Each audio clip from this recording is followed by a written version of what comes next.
तो दोस्तों, आज की कहानी है थप्पड़। शादीशुदा लोगों के लिए बड़ी सीख। चटाक चटाक घर का दरवाज़ा खोलते ही अजय ने अपनी पत्नी रमा के गालों पर जोरदार 2 थप्पड़ मारा। अचानक पड़े थप्पड़ से रमा जमीन पर नीचे गिर गई।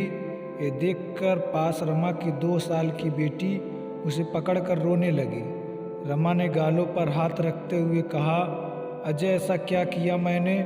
फिर अजय ने दांत पीसते हुए गुस्से में कहा, रमा, तुम्हें मैंने मना किया था ना कि तुम पार्टी में किसी के सामने अपना मुंह नहीं खोलोगी, किसी से भी बात नहीं करोगी। जाहिल गवार कहीं की, जरा भी शर्म नहीं आती? तुम्हें अचानक पड़े थप्पड़ से रमा सकबका गई थी। उसकी आंखों में आंसू आ गए।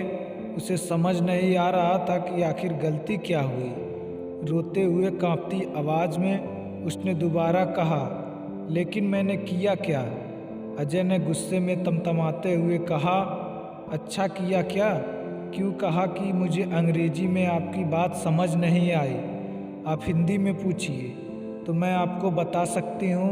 तब रमा को ध्यान आया कि उसने अजय के साथी अफसर की पत्नी के साथ हिंदी में बात की थी।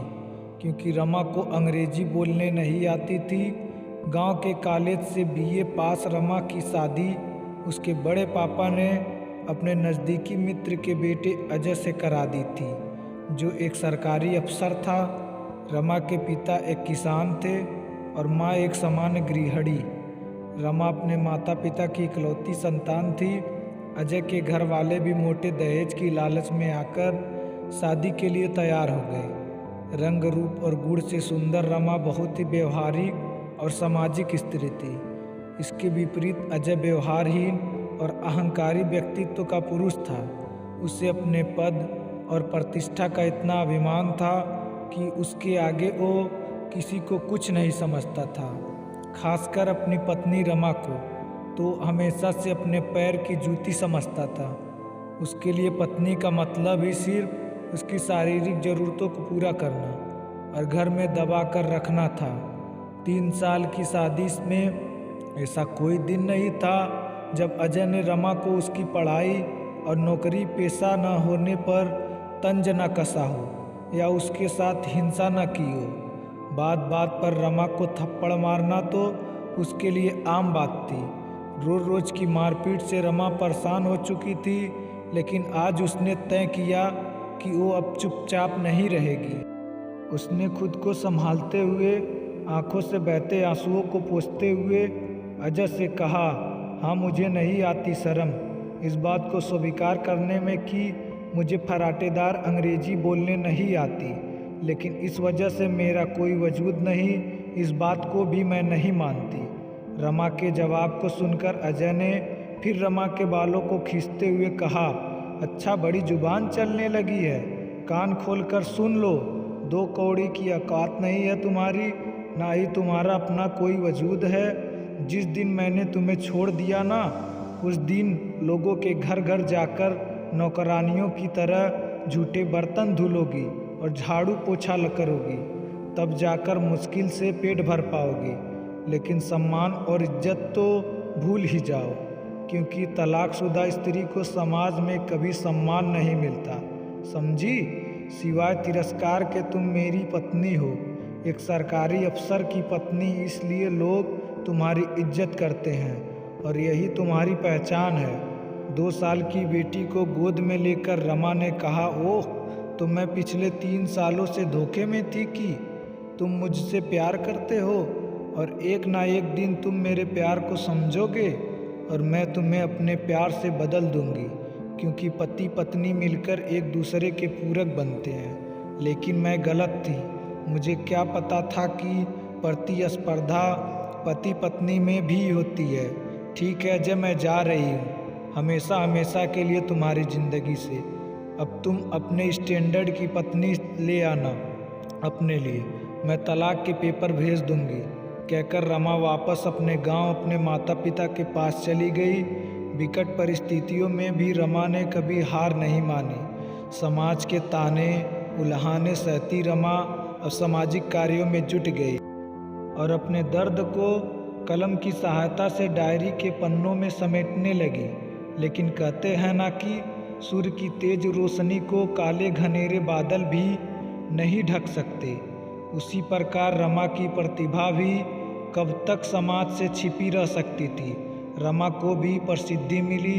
पूरे 20 साल बाद अथक कड़े परिश्रम के बाद आज जब रमा और अजय का आमना सामना हुआ तो पुरानी सारी कड़वी बातें याद आ गई। भीड़ से पूरा सभागृह तालियों से गूंज रहा था। आज रमा की उपलब्धियों के सम्मान में आज उसे महामहिम राष्ट्रपति से समाज में महिला के सामाजिक सुधार एवं उनके लिए स्वरोजगार पैदा करने के साथ साथ घरेलू हिंसा की शिकार महिलाओं को न्याय दिलाने एवं उनकी शिक्षा के लिए जागृत करने के लिए पुरस्कार मिलना था। हिंदी में सबसे मिलजुल कर बात करती भीड़ में आज अजय भी हाथ बांधे पीछे लाइन में खड़ा हुआ था। नजरें झुकाए अजय को आज समझ में नहीं आ रहा था कि जिसे वो गंवार समझता था दरअसल वो तो बहुमुखी प्रतिभा की धनी थी। रमा आज समाज में प्रसिद्ध लेखिका और समाज सुधारक थी जिसका सब सम्मान करते थे। आज उसे आगे बढ़कर बधाई देने में भी संकोच हो रहा था।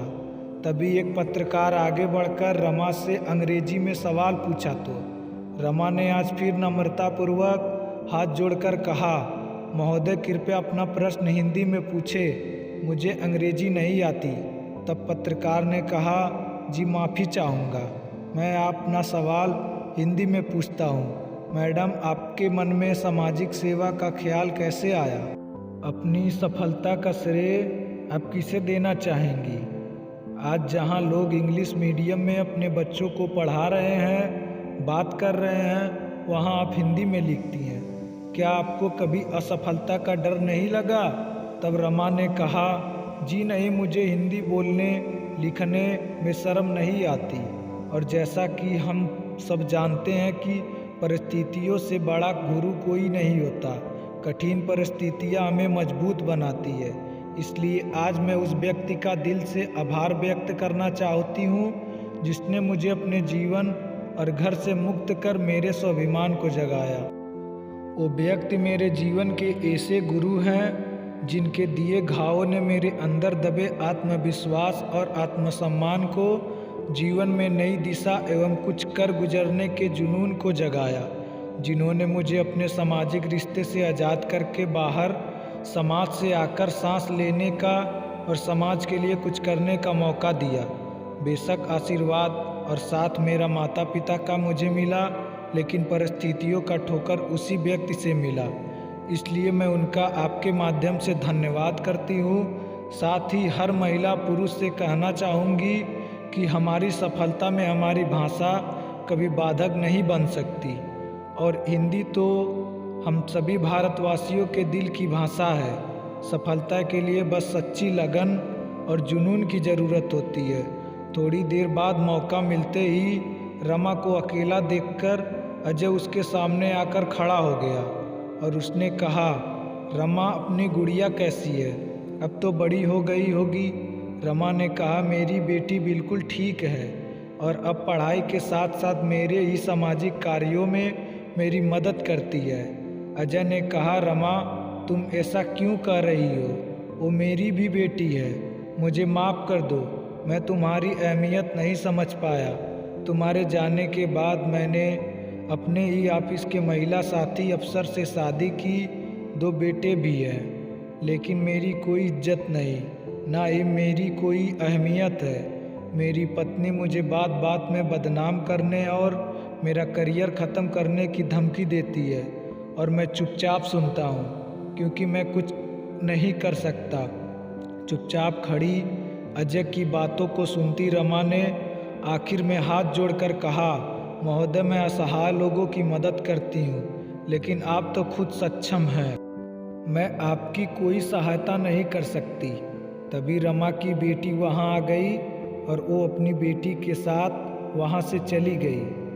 अजय आज नज़रें झुकाए चुपचाप सब कुछ सुन रहा था, लेकिन आज कुछ भी कहने की स्थिति में वो बिल्कुल नहीं था और अपनी तिरस्कृत किए रिश्तों को जाते देख रहा था, क्योंकि वो आज मजबूर था और कुछ नहीं कर सकता था। लेकिन रमा आज मजबूत थी। दोस्तों, उम्मीद करता हूँ कि ये कहानी आप सबको पसंद आया होगा, तो please like, share and comment करना ना भूलें।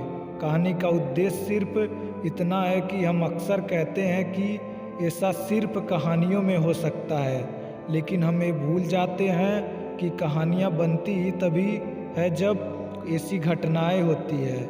उन घटनाओं से प्रेरित होकर ही कहानियाँ लिखी जाती है। और महिलाएं तो शक्ति स्वरूपा होती हैं। अगर वो कुछ करने की ठान ले तो फिर कोई शक्ति उन्हें कभी हरा नहीं सकती।